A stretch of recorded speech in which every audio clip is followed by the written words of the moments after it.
What I wanted to talk about, and you shared some very interesting initiatives that you've run, especially with the NSW government in terms of targets and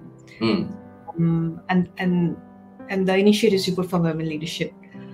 What can we do where maybe you don't have an organization that has a very strong executive buy-in for women leadership? Let's take an example. Organization is already profitable, doing really well, but there is very little gender balance in the leadership, executive C-suite, whatever you want to call them. Yeah. How can we showcase the return on investment on women leadership to them?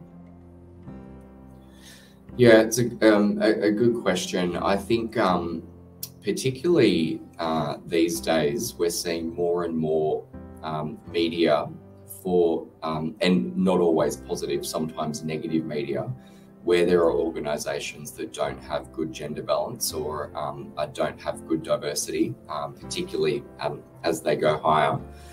And especially in Australia, from next year, 2024, the Workplace Gender Equality Agency will be publicly publishing the gender pay gap of every organisation, not government, but all private organisations with more than 100 employees.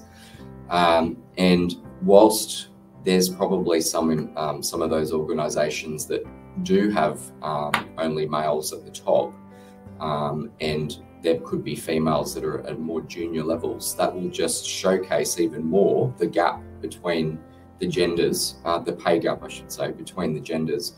So there's a real business benefit of making sure that organisations are, first of all, measuring what the pay gap is, but then analysing their data and looking at what they can do, because I have absolutely no doubt that from next year there will be quite a few media articles that will come out that won't be positive in a variety of different organisations in Australia.